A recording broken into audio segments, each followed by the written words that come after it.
He may look like a toy, but Daniel Ramirez's robot is a sophisticated machine, designed to help teach autistic children how to interact with others. It's important that we don't just import technology, but that we actually produce it here in Mexico.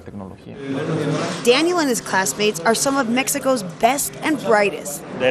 Whether it's creating a wheelchair that moves by voice commands and tiny sensors, or writing computer programs that map facial expressions, these engineering and robotics students represent the future Mexico would like to see.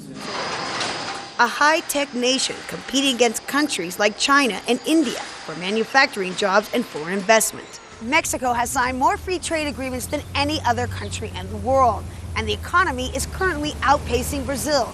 But there's one thing that could threaten its potential, and that's the digital divide.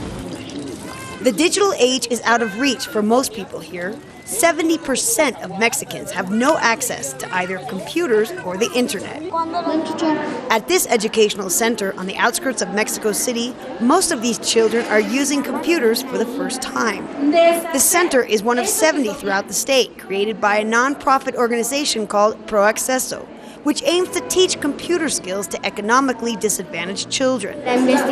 Like 8-year-old Valeria Ramirez, who comes here to do her homework and hopes to one day become a doctor. I'd like to be successful in my life and be somebody important. And not end up like her mother, who has a tough time finding work because she had to drop out of school to help support her family. It's a struggle for Maricela to pay for the computer classes, but she wants to give her daughter an edge.